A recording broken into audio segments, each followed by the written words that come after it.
E aí, tenista, tudo bom? Estamos aí de volta com o nosso programa Eu Amo Aprender Tênis. Para quem não conhece, é um programa onde quem quer subir de categoria, aprender sobre técnicas, táticas, mentalidade, sobre os treinos melhores para você fazer para evoluir o seu jogo. É aqui que a gente vai falar sobre tudo isso. Esse programa é uma série de lives onde cada dia tem um tema diferente, um assunto diferente. E quem sabe um assunto que você quer ouvir, que você tem algumas dúvidas, que você tem curiosidade, saber uma outra opinião, você pode mandar nos comentários para mim, que daí, quem sabe, pode ser tema de mais uma live, né?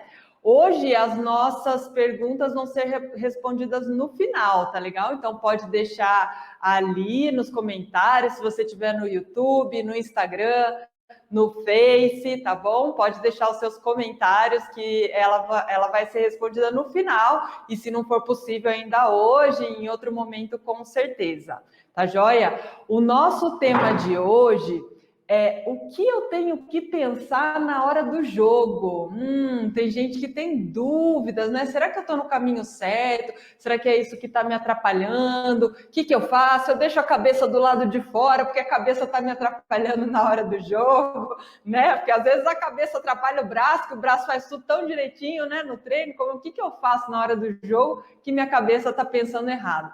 Então, tem algumas coisas para a gente conversar muito interessantes.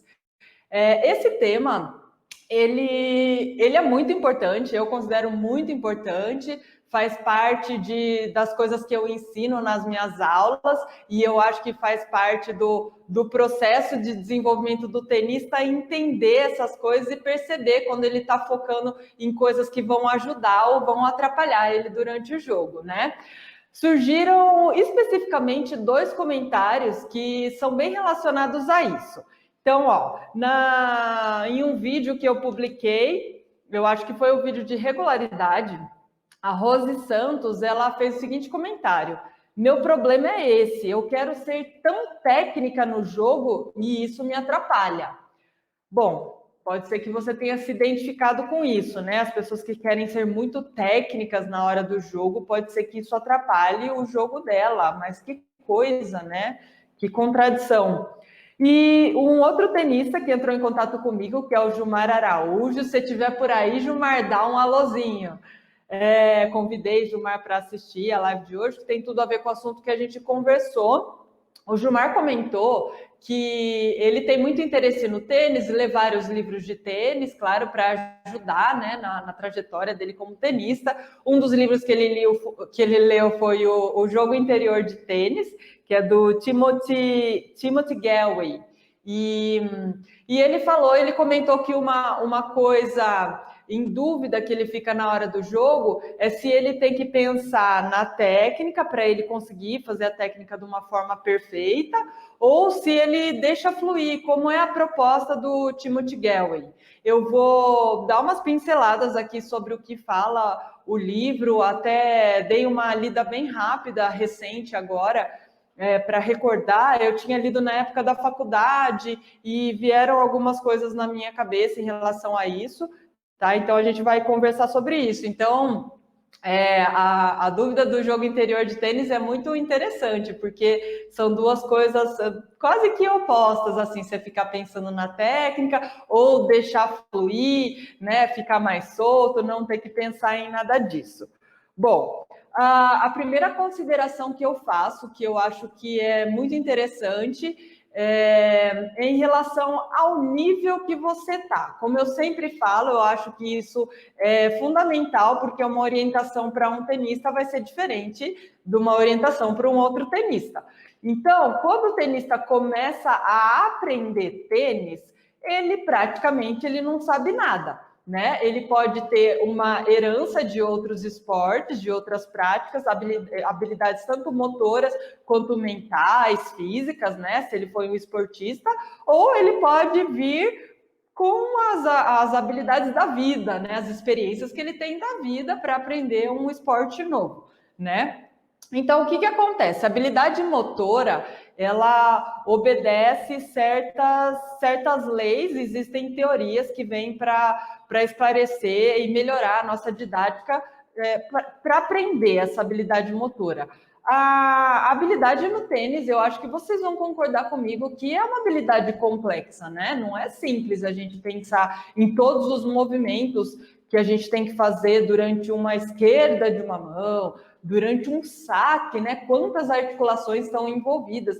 Então, é uma habilidade motora um pouquinho complexa. Então, o que acontece? Quando a gente começa a aprender essa habilidade, a gente precisa se concentrar muito no que a gente está fazendo, né? Porque se a gente não pensar naquilo, a gente começa a fazer outra coisa diferente. Quantas vezes eu já introduzi uma nova empunhadura para um aluno e vamos supor que na habilidade ali de sacar, ele já estava legal, acertando bem, mas a gente precisava evoluir para uma empunhadura continental. Algumas pessoas conseguem isso desde o começo, mas não são todas não que conseguem fazer uma empunhadura continental desde o começo.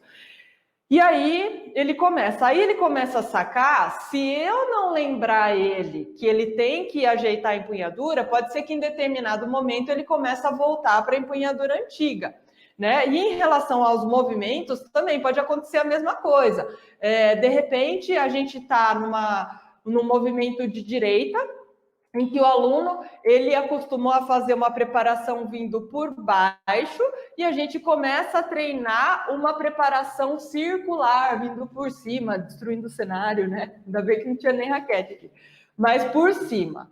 Se eu deixar de informar o meu aluno que ele tem que fazer essa aqui, ou se ele esquecer, começar a pensar em outras coisas, pode ser que ele volte aqui por baixo.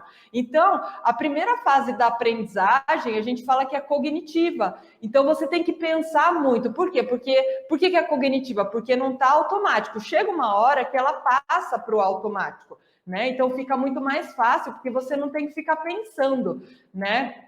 Uma coisa que eu sempre comento, às vezes eu estou batendo uma bolinha com algum aluno e assim, né? Às vezes ele faz aula uma vez por semana só e a gente começa a trocar uma bolinha, aquecendo e conversando. E aí, como é que foi? Tá tudo bem? Ah, e o seu filho lá que você tinha me comentado, não sei o quê, ele tá melhor?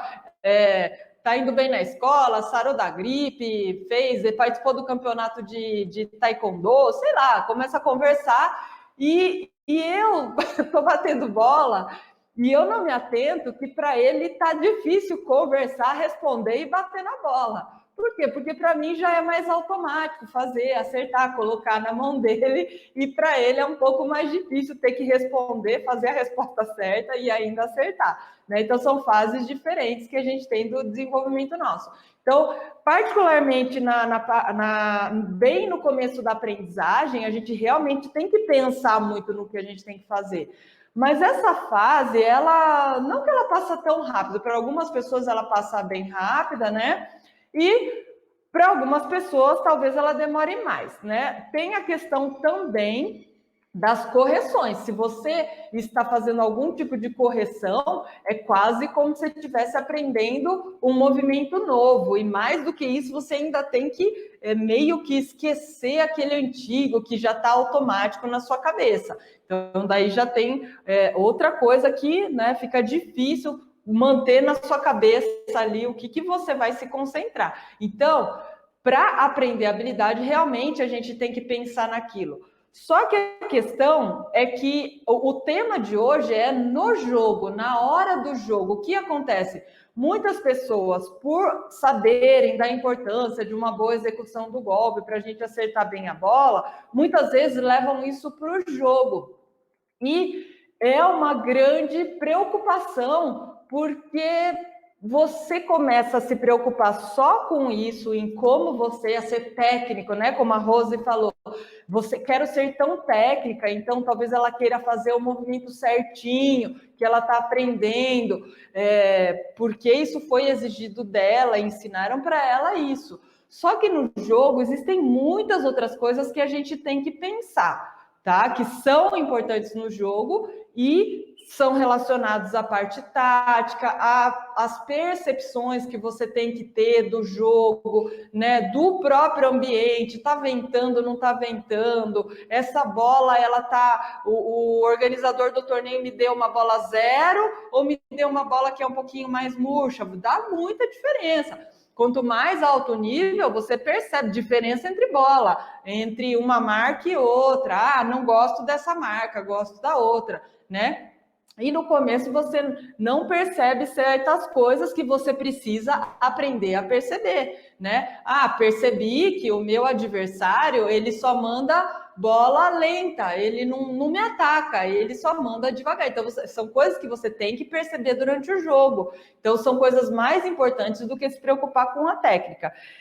Bom, em relação à questão do jogo interior de tênis, só para dar uma pincelada geral, porque talvez não seja todo mundo que tenha lido o livro, né, ou não tenha ouvido falar. Bom, ele é um livro. Recentemente eu fiquei sabendo que foi um livro que meio que abriu as portas para o coaching, né? Essa área de liderança, de desenvolvimento pessoal, né? Então, foi um treinador de tênis que escreveu esse livro, mas isso deu origem a uma outra área, né, de atuação, aí, área de trabalho, que as pessoas, hoje é muita opção de trabalho, trabalhar com coaching, né? E uma área de conhecimento, e esse livro deu origem a isso. É um livro de 1974, e até hoje as pessoas respeitam muito.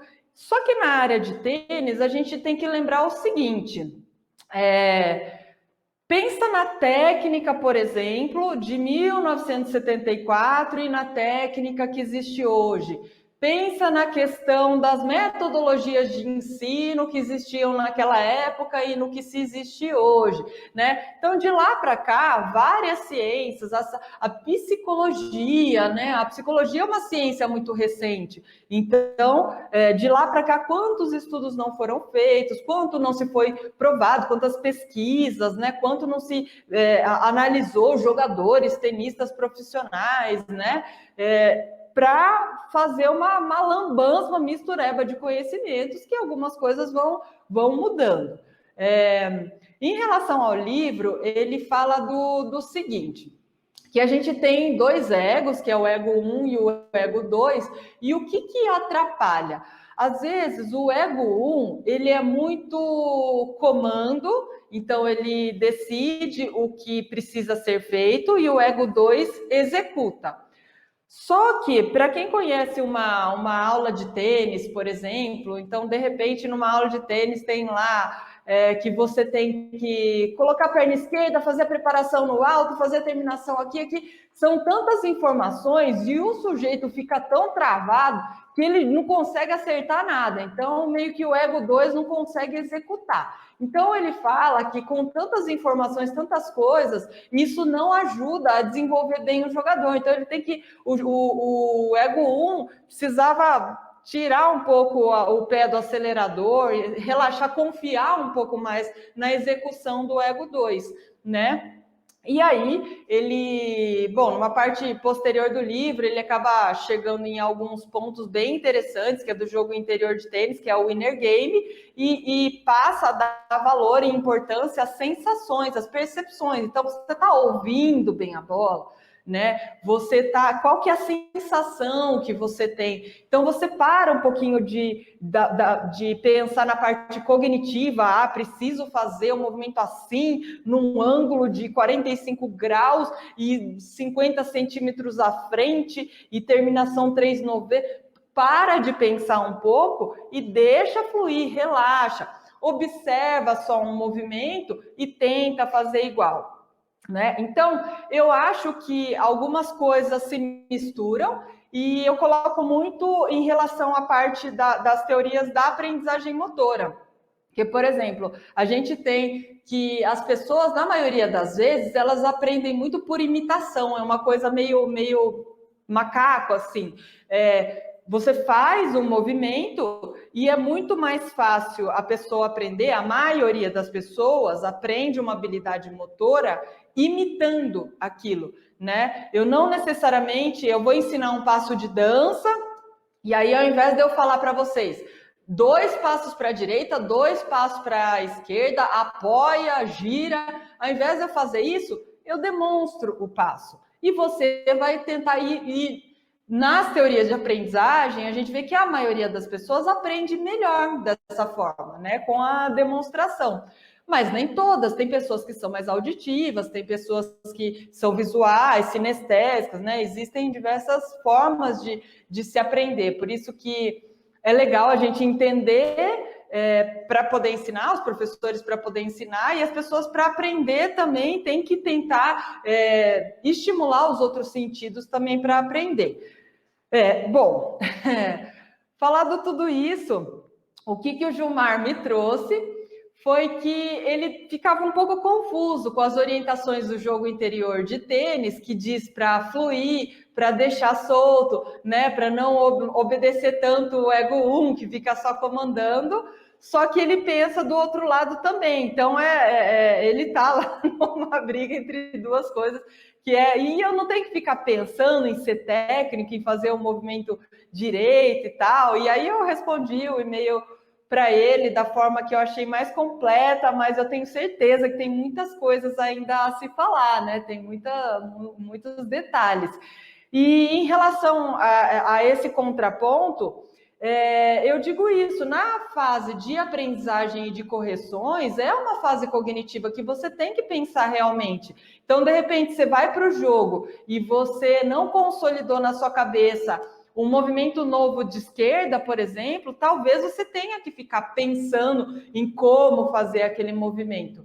Só que não é o legal para o jogo, porque no jogo você tem que jogar se concentrando em um monte de outras coisas que são importantes para você evoluir no jogo, por mais rudimentar que seja a sua técnica, tá? Então, eu sou super a favor da aprendizagem através dos jogos, que é uma metodologia, não posso dizer que é uma metodologia nova, né? É uma metodologia que já se usou muito, acredito que na época, por exemplo, eu praticamente não vivi essa época, porque quando eu aprendi tênis, já tinha o professor lá com um carrinho de bola, bastante bola lá para ele jogar, para os alunos aprenderem. Mas eu tenho amigos que trabalharam em épocas em que não tinha material todo importado, caríssimo, e o professor dava aula para o aluno com 3 bolinhas de tênis até ficar o coquinho. Então, era assim que se ensinava tênis. Então, provavelmente se usava muita a técnica de controle de bola, que é colocar a bola dentro da quadra, colocar a bola onde quer, técnica de controle. E jogo, provavelmente se jogava muito, né? Porque como que você vai treinar 200 direitas seguidas, repetição, com 3 bolas? Não tem, é inviável, é outro tipo de treinamento, né? Então, hoje em dia, o que eu acho bem interessante, gosto de seguir na minha metodologia, é que as pessoas desde cedo, mesmo com poucas habilidades técnicas de dominar os golpes, os fundamentos do tênis, ela pode jogar jogos rudimentares, jogos simples, né? O jogo, ele é inerente ao ser humano. Criança joga, não é que joga tênis, joga 15, 30, joga. Vamos ver quem consegue pular para o outro lado?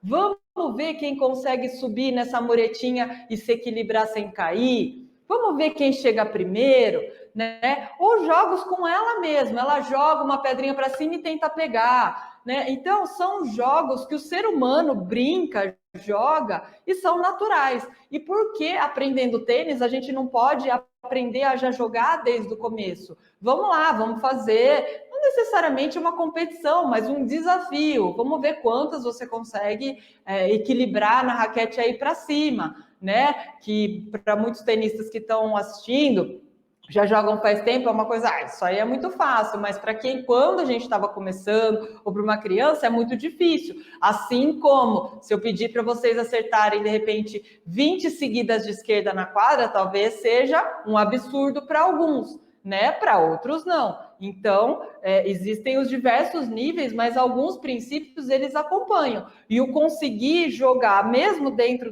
das ferramentas que você tem, isso é muito importante. Então, por que a gente faz jogos adaptados? Por que a gente usa bolas mais lentas? Para você conseguir jogar, passar pela experiência do jogo. No jogo de tênis, a gente tem que avaliar o adversário, tem que avaliar a situação, avaliar a bola, fazer o feedback da gente mesmo, né? Nossa, será que eu estou me esforçando? Será que eu estou indo bem? O que eu estou fazendo de errado? Né? São muitas coisas a se pensar fora da técnica.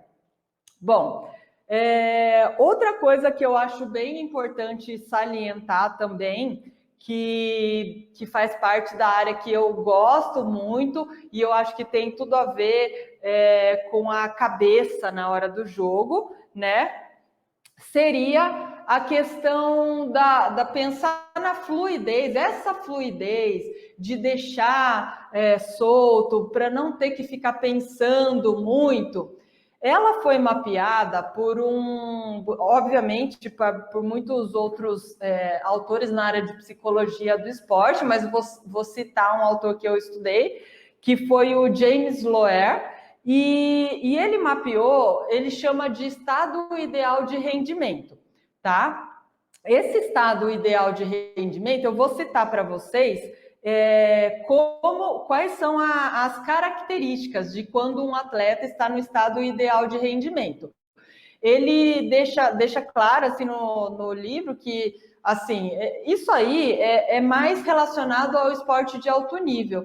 Mas se mesmo o tenista amador quiser melhorar nessas qualidades, é possível ele treinar e melhorar essas habilidades. Então, existe forma de melhorar cada aspecto desse, né? Com técnicas diferentes.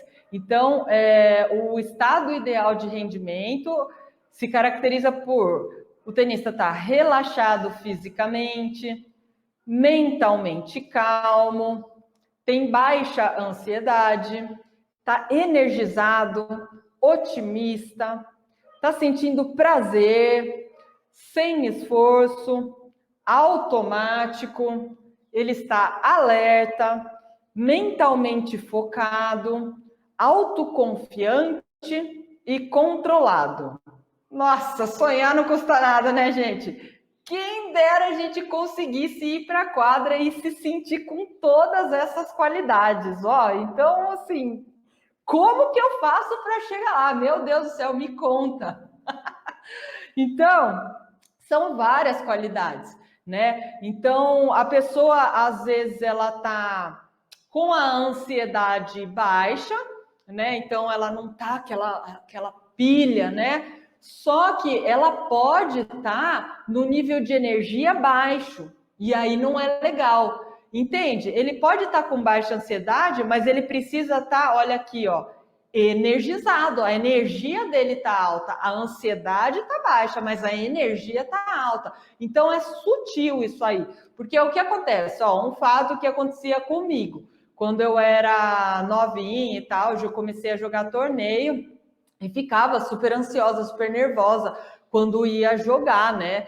E aí eu tinha consciência que eu ficava nervosa. Daí, quando você tá nervosa, o que as pessoas falam para você? Calma, calma, fica calma, fica calma. Aí você tenta ficar calma, aí você calma, fica calma no jogo. Aí o que acontecia? Depois que terminava o meu jogo, o meu pai falava assim para mim: nossa, mas estava jogando sem vontade. Parece que você não queria nem saber, não queria ganhar.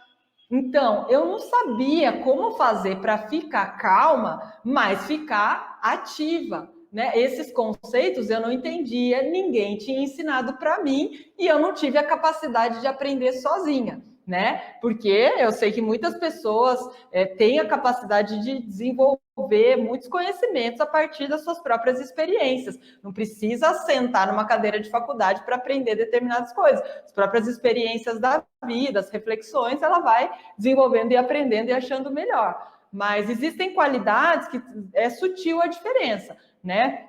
Então, são muitas qualidades que a gente realmente precisa ir buscando. Então, isso para vocês terem uma ideia de como está a cabeça de um tenista no seu estado melhor de atuação, na hora que ele está jogando bem. Quando ele está jogando legal, perfeito, está tudo nessa sintonia, tá? Bom, uma coisa bem legal que vocês têm que lembrar que tenista costuma fazer muito, que como o tênis é um esporte muito técnico, a gente sempre pensa em como a gente está batendo a bola. Então, essa foi uma observação numa entrevista que eu fiz com o Daniel Rosenbaum e achei muito legal o jeito que ele colocou, né, essa ideia. Então, o que acontece? Muitas vezes está lá no campeonato e você faz uma autocorreção ali. Bom, eu não acho que toda autocorreção esteja errada, gente. Só tem que tomar cuidado com o excesso. Você está esquecendo de outras coisas e não se concentrando no que precisa para melhorar o seu jogo ali. Então, você pensa em como você bateu a bola. Ah, você esqueceu de fazer a terminação, por isso que você errou essa bola. Você esqueceu de fazer a preparação circular, por isso que você errou essa bola. Então, o tenista faz as correções técnicas sempre em cima das correções técnicas, ele justifica um erro dele. E o legal é sempre você se concentrar em como você quer a bola. E aí vai até na questão do inner game lá. Então, para de pensar muito em como você está executando e o que você quer de objetivo com a bola. Uma coisa bem legal que do jogo interior de tênis que ele comenta é que, assim, sempre há alguma correção, alguma coisa que a gente faz, tem sempre um julgamento. Boa. Quando tem uma boa, provavelmente a outra ou não foi, ou se não foi boa, foi ruim, né? Então, vamos tratar disso de uma forma mais neutra. Foi fora, foi 60 centímetros fora, tá? Se for boa ou foi ruim, não sei. Às vezes a gente manda a bola dentro que bateu tudo errado e manda a bola fora que bateu perfeitinho e a bola foi fora. Então, é fora, é dentro, não precisa julgar muito. Ah, você está indo muito bem ou você está indo muito mal, né? Esses dois opostos, ele comenta, o autor do livro comenta que é perigoso, né? Porque a partir do momento que você começa a categorizar muito algumas atitudes como boas, você vem o outro lado também que é ruim. Então, trata de uma forma neutra. Preciso melhorar o meu golpe, vamos fazer o contato na frente e não julgar, olha, como foi mal agora, você pegou atrás, né? Esses julgamentos são muito ruins para o desempenho do tenista. Tá? Então, assim, se você vai evoluir mais rápido, mais lento, não importa. O importa é que você tem que focar na tarefa que você tem que fazer e somente avaliar de forma neutra, sem caracterizar como boa ou ruim, para aquilo não interferir no seu sentimento e no seu desenvolvimento. Bom, então, em relação a pensar como você executou o movimento, você tem que lembrar, começa a pensar em o que você quer com a bola. Você quer a bola mais funda, você quer a bola mais angulada e deixa o Ego 2 fazer por ele o que ele tem que fazer. Tá? Não é simplesmente, eu acredito, não é simplesmente deixar fluir de qualquer forma, mas existem coisas que você vai ter que pensar na hora do jogo, tá? Bom, uma coisa que eu já comentei, que é a questão das correções, porque eu falei da fase da aprendizagem, mas tem a fase das alterações, né? Então, de repente, você está fazendo alguma mudança técnica, né? E aí você precisa se concentrar naquilo, porque se a gente for pensar, é quase que uma aprendizagem nova, né? Então, por exemplo, eu já recebi mensagens de vários tenistas. Eu uso tal empunhadura para o forehand, backhand, sei lá, para algum golpe lá. Eu estou lembrando de vários tenistas. e agora eu estou tentando mudar a minha empunhadura.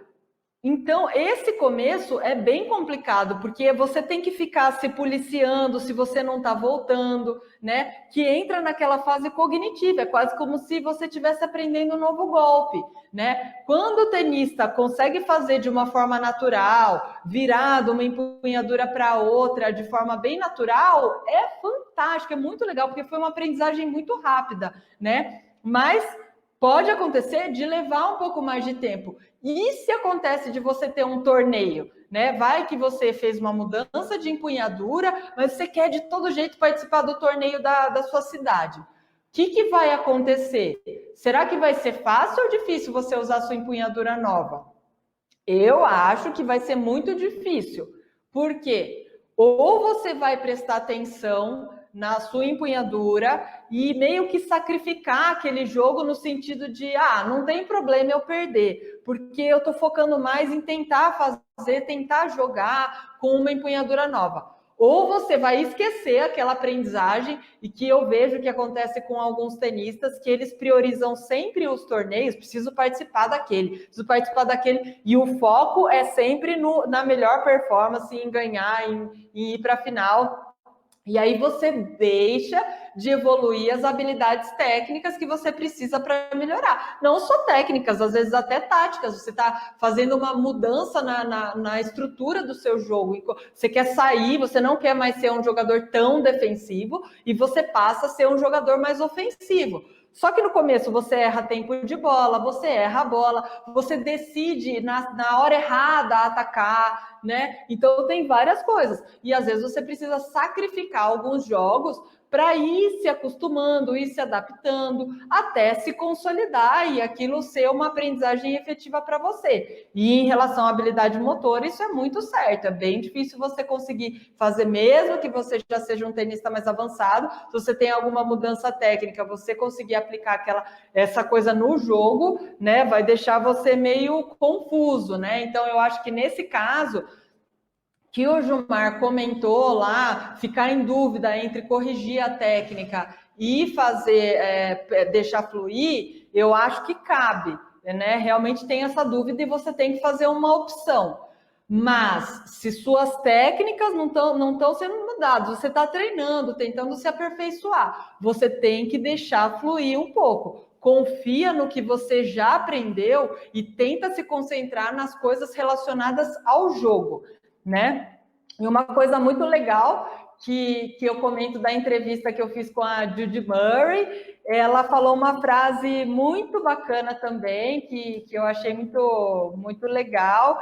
É simples, mas resume o que você precisa pensar na hora do jogo. Então ela fala assim: no jogo você tem que pensar como eu te causo um problema, como eu saio desse problema e como evitar que você me cause esse problema, né? São as 3 perguntas que você tem que fazer durante o seu jogo. Então, gente, é coisa pra caramba para pensar isso aí, hein? Mas muito mais do que preparação de direita, esquerda, né? Faz o que você já sabe e pense nessas outras coisas que você tem que solucionar na hora do jogo. Então, essas questões vão para a área tática, né? Como você pode jogar melhor? Qual é a jogada que seu adversário não consegue devolver? Que bola que ele não consegue devolver? O que faz ele cansar? Será que se eu cansar o meu adversário, isso vai ser bom para mim, porque eu tenho mais preparo físico do que ele? Né? Será que os pontos longos são melhor para mim e para ele? Será que ele gosta desse tipo de bola e consegue devolver esse tipo de bola? Então, essa série de questões a gente precisa fazer durante o jogo. E são essas coisas que a gente tem que pensar na hora que a gente está jogando. Outra coisa muito legal para a gente pensar... Peraí, deixa eu tomar uma água aqui que secou o negócio. Quanto tempo a gente tem aí? Tá, então lembra que no finalzinho a gente vai responder algumas perguntas aí, se tiver alguma coisa, tá, gente? Deem suas opiniões, não tem importância de serem opiniões divergentes, a gente tem que pensar que a gente precisa construir o pensamento, né? Tem que construir os conhecimentos. Tem aquela frase legal que quando a gente troca pães, você vai embora com pão, eu vou embora com outro pão, né? Um pão, um pão. Quando a gente troca ideias, a gente vai embora com as duas, né? Então, sempre acrescentar. Vamos lá. Então, outra coisa que eu acho bem legal é em relação às estatísticas mentais. Então, é a questão do contar o que está acontecendo no jogo. Contar em termos de número mesmo. Então, faz de conta que eu estou fazendo um jogo lá e durante 4 games eu percebi que minha adversária sempre dá umas 2 duplas faltas no game dela de saque. Então eu começo a contar, ela sempre dá 2 duplas faltas. Outra coisa, eu percebi que sempre que tá no 30 iguais, ela põe o primeiro saque em jogo, ela não arrisca um saque forte. Ou que ela sempre saca na minha esquerda quando tá 30 iguais. Aí eu começo a contar, porque daí eu começo a ver o padrão que ela tá usando para mim. Fica muito mais fácil eu perceber as jogadas, né? Quando eu começo a contar. E a gente precisa guardar isso na memória. Quanto melhor de memória você começa a lembrar. Eu estou percebendo que todo ponto, a maioria das bolas, ela coloca tudo na minha esquerda, coloca alta na minha esquerda, né? Uma ou outra só que ela vai ali. Você começa a contar, né? E tudo isso faz parte de você montar e ler, prever o futuro, né? Bom, será que na hora do aperto, será que ela vai sacar de novo na minha esquerda, né? Será que na hora que ela estiver pressionada, será que ela vai subir para a rede como ela fez outra hora? Né? Então você começa a mapear nas suas estatísticas mentais e isso é uma coisa consciente. Você precisa pensar na hora do jogo. Isso vai te ajudar muito, né? A entender com o que está acontecendo, prever o que vai acontecer no futuro, né? Os jogadores profissionais usam muito isso, né? Muito, muito, para estudar o adversário. Olha, o Nadal, sempre que está 40 iguais, ele saca fechado, tá? Então, para os profissionais, que isso é o trabalho deles, né? Já não é o lazer igual para o tenista amador. Para eles é fundamental eles terem esse tipo de informações. E aí daí é uma forma mais requintada, mais refinada ainda, porque aí eles têm profissionais que estão fazendo isso para ele, né? O Djoko tem lá o treinador que está fazendo as estatísticas para ajudar no jogo dele, né? Dando todas as informações para ele. Então, são sempre informações para ajudar a melhorar o jogo. E mais uma coisa para finalizar, né, a gente aqui, porque tem bastante coisa, mas acho uma coisa que a gente não pode deixar de falar, a questão da motivação, né? Porque na hora do jogo, vocês viram que naquele estado ideal de rendimento, existe uma qualidade que a pessoa se sente otimista no seu estado melhor de rendimento, né? Isso é bem interessante, porque eu costumo falar bastante, não seja negativo, né? Não é querer falar que, vamos viver num mundo cor-de-rosa, né? Se é que cor-de-rosa é o melhor dos mundos. Já sendo... não vamos nem entrar nesses detalhes, né? Mas não precisa ser rosa a melhor cor, né? Do melhor dos mundos, mas é um mundo de fantasia, o melhor dos mundos. E, não, eu sei que a gente acaba tendo pensamentos negativos, mas você ter pensamentos negativos do começo até o final, isso eu acho difícil ajudar no seu jogo. Então, os seus pensamentos de motivação, eles têm que estar presentes. Pode acontecer de você... Gente, você está fazendo tudo certo. Você sabe a tática que você tem que fazer para o seu adversário. A sua bola está entrando, mas mesmo assim você está perdendo aquele jogo, está acontecendo alguma coisa. Então, sua única solução, de repente, é meu, não desanima, vamos continuar nesse jogo, você está no caminho certo, não tem que mudar nada agora, alguma coisa está dando muito certo para o outro, não sei o que está acontecendo, ele está dando sorte um ponto ou outro, pode acontecer, gente, num jogo disputado, né? Dependendo da contagem, né? Se a gente usa aquele NOED, né? Tem alguns torneios que eu participo, que são torneios que ocorrem em um feriado só, né? Numa emenda de feriado. E aí a contagem é adaptada, não é o 40 iguais vantagem, a diferença de 2, que é típica do tênis. Muitos desses torneios usam o NOED, que é no 40 iguais, termina o game ali. O devolvedor tem tem o direito de escolher o lado que ele quer devolver e termina ali. Então, a gente sabe que pode acontecer uma bola na linha que a bola sai rolando, uma bola na fita que passou e, pô, foi sorte, né? Pode, num jogo bem disputado, um pontinho vai dar diferença, porque é o ponto que pode fechar o game. Então, nessa hora, você tá fazendo tudo certo, meu, tira da cartola ali, continua firme, não desanima, persistência, vamos lá, cabeça erguida, né? Essas coisas a gente tem que manter falando para a gente mesmo, é o autodiálogo interior e o autodiálogo interior positivo, porque se você ficar, meu, você também se é azarado, né? Olha lá, a bola só cai pro meu lado. Quando é para cair do outro lado, quantas vezes eu já ouvi tenista falando assim, olha lá, para ele cai desse lado, para mim não cai do outro lado, né? É um pensamento negativo, porque você está falando, eu sou azarado, ó, pobre de mim, coitado de mim, né? Eu não sou filho de Deus.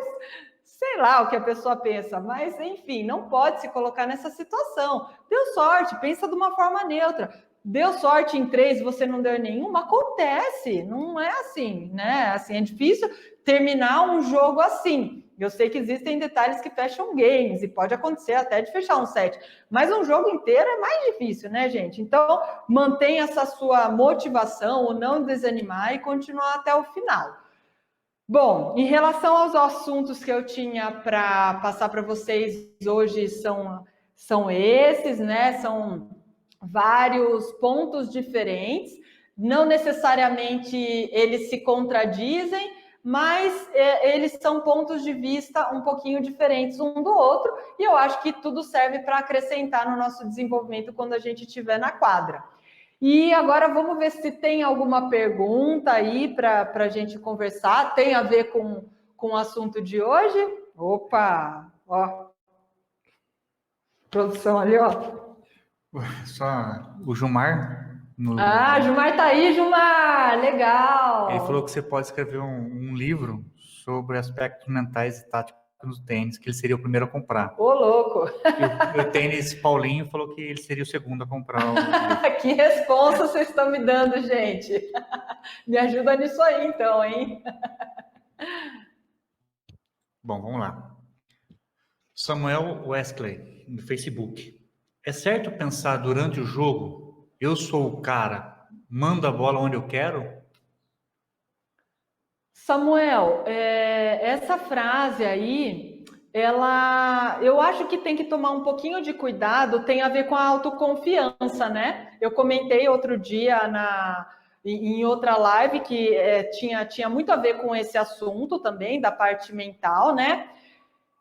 Eu acho que tem que tomar um pouco de cuidado, porque a autoconfiança ela tem um nível ideal, né? Então, quando você tem pouca confiança, é meio óbvio que não é legal, né? Porque se você não confia, você não consegue executar bem, porque você duvida. Quando você não confia, você desconfia, né? Então, eu acho que eu não vou acertar esse winner. A quadra tá aberta, o cara caiu lá na grade, a raquete dele tá a 3 metros, mas eu acho que eu não acerto essa bola na quadra. Se passar um milissegundo de desconfiança que você pode errar essa bola, provavelmente você erra. Então, a falta de confiança é muito ruim, só que tem que tomar cuidado com o excesso de confiança. Eu acho que manter uma postura positiva, né? Eu sei o que eu consigo fazer. pô, minha esquerda é boa, eu treinei essa semana inteira e eu acertei ela quando eu estava treinando na troca de bola, no jogo eu pude contar com ela, porque eu errei muito pouco essa esquerda. É uma situação mais realista. Eu acho que tem que ser realista. A hora que você começa a exceder o nível de confiança, existem estudos sobre isso, o nível da sua performance cai. Porque se você se achar demais, né? Se achar o bom, o cara, que não sei se foi dessa forma que você pensou, que talvez fosse um pensamento ideal, não é bom, não é bom. A performance cai, tá? Eu acho que tem que ser realista, saber ter plena consciência do que você sabe fazer e confiar naquilo que você já sabe. Alfredo Cruz no YouTube. Fala, Alfredo! Ficar pensando em executar bem a técnica durante o jogo não é um sinal de falta de treino? É no treino que devemos ver isso. Ele perguntou. Aham. Eu acho, não que é falta de treino, né, Alfredo? Eu acho que são as fases que a pessoa, pode ser que ela esteja realmente destreinada, tá? Mas quando você quer jogar um campeonato e tem objetivo, você precisa se preparar para isso. E só que tem a ver muito com essas fases da aprendizagem, né? Porque de repente, se você não assimilou ainda o suficiente, você precisa ficar pensando no movimento. Eu gosto sempre de comparar com habilidades motoras mais corriqueiras que a gente faz no dia a dia. A maioria das pessoas dirige, né? Dirige carro. E, pô, pode ter ficado lá atrás, né? Quando você começou a aprender a dirigir, faz tempo, né? Comecei a aprender a dirigir, mas no começo a gente tem que pensar, bom, eu preciso ligar o carro. Ligar o carro, né? Primeiro, liga. Mas eu precisava ter verificado se o câmbio, se ele for aquele manual, se ele está no ponto morto, né? Primeiro, então, eu tinha que ter feito isso. Mas antes disso eu tinha que ter ajeitado o retrovisor, ou ajeitado o banco. Então, e hoje em dia, quando você entra para dirigir, você faz, ajeita o banco, faz, e aí você liga, você não tem que pensar.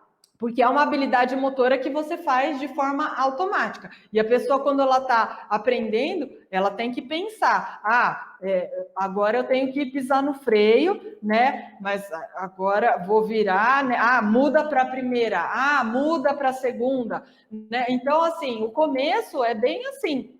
A gente tem que ficar pensando. E se você está nessa fase do desenvolvimento do seu golpe, do seu movimento, provavelmente você vai ficar pensando nele na hora que você estiver jogando, mas eu acho que isso é mais esses dois perfis. Ou a pessoa está começando a jogar tênis, ainda não adquiriu a automatização dos seus golpes, ou ela está fazendo alguma correção de movimento que ela precisa ficar pensando, né? Mas você falou a falta de treino de alguém que já sabe jogar, né? Se ela tem que ficar pensando, aí realmente falta de prática, né? Mas não necessariamente o movimento, ela pode pensar onde ela quer colocar a bola. Mais pergunta? Marcos Pereira, pelo Facebook, perguntou: na hora do jogo, quando perco o controle, erro muito, como retornar à tática inicial para o foco para o beleza? Quando começa a errar muito. Quando você perde o controle. Quando você perde o controle, erra muito. Perde o controle e erra muito. Eu gosto de falar que a regularidade, o controle da bola é o básico, né? Porque, de repente, por que você tá... Porque tem diversas coisas que influenciam porque você está errando. Você está forçando demais, você está segurando muito o braço, você está sem confiança, né? Você está acelerando demais ou buscando demais as linhas, né? Existem várias formas por que você está errando.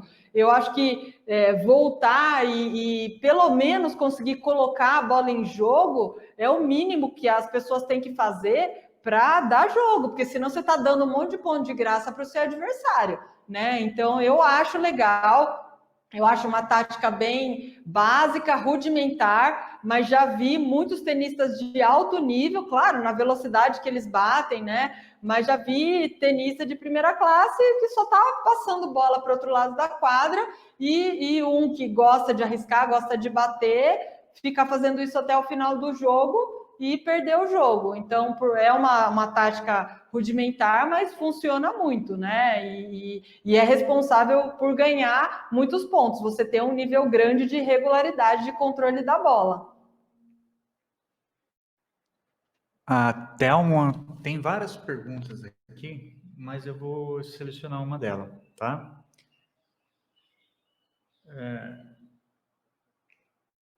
Você acha que ainda é o melhor treinamento jogar com pessoas diferentes? Pergunta da Thelma? Fala, Thelma, tudo bom? Que legal, obrigada pela sua participação.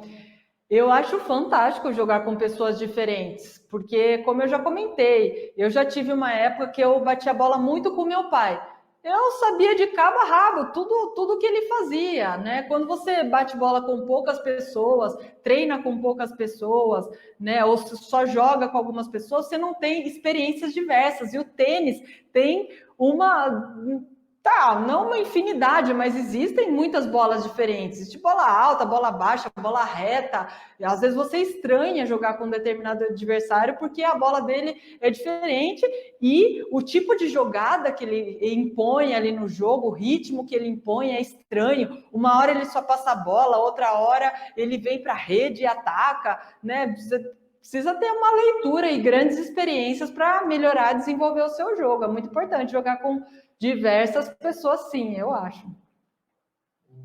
Sidney Guimarães, pelo YouTube, você acha que uma boa tática é dar o segundo saque com a mesma intensidade do banheiro, arriscando a errar? Sidney, esse é um assunto que tem a ver um pouco com a técnica e com o nível do jogador, né? Eu recentemente assisti uma apresentação do Lugero Braga Neto, que é um especialista em biomecânica, ele trabalha muito com alto nível. E ele comentou de um dado falando sobre o tênis de nível de elite, né? Os jogadores do primeiro para o segundo saque, a velocidade de entrada na bola é mínima. A diferença entre primeiro e segundo saque, a velocidade é mínima. Então, eles quase que dão com a mesma força o segundo, o primeiro. Força, assim, né? Velocidade, um monte de coisa. Mas a bola, ela vai bem mais lenta. Se você acompanha as informações lá do jogo, que ele mostra, o Federer sacou o primeiro saque 190 km por hora. Segundo saque foi 150 km por hora. A velocidade que ele entra com a raquete na bola é um pouquinho só mais baixa, mas a velocidade que a bola chega lá é bem mais baixa porque ele usa efeito, né? Então, essa faz a diferença entre velocidade de um saque e outro. E agora, o tenista amador, eu acho que ele precisa desenvolver esses efeitos para entrar numa velocidade de bola alta com segurança para acertar o segundo saque, né? Porque senão você fica, não acho legal ficar dando dupla falta o tempo todo porque você está tentando sentar a mão na bola, né? Eu acho que o princípio primeiro que eu respeito é o da regularidade. Bom, vamos fazer esse adversário jogar. Mas claro que você precisa desenvolver o seu jogo e para desenvolver você precisa um pouco mais de risco, mas desenvolver suas habilidades técnicas também, que são essas variações do efeito, o slice, o spin, né? Então, quanto menos você tirar a mão no segundo, melhor. Mas eu acho que tem que tomar cuidado também com o preço que você está pagando. Tem uma última pergunta, mas acho que não vai dar tempo. Ai, vamos ver se dá tempo rapidinho. Gilmar, a pergunta do milhão. Como gerar autoconfiança instantânea no jogo? Autoconfiança instantânea? Eu não sei não, Gilmar, se você descobrir, você me fala. Acho que eu preciso de um pouco mais de tempo, acho que não vai dar tempo hoje. Mas se eu pensar em alguma coisa, eu já vou te responder, hein? tá bom? Mas eu gostei. Eu gostaria também de saber para aplicar nos meus jogos. Bom, pessoal, obrigada pela audiência de vocês hoje. Espero que vocês tenham gostado. Amanhã tem mais 10 horas da manhã, tá bom? Até amanhã. Brigadão. Tchau, tchau.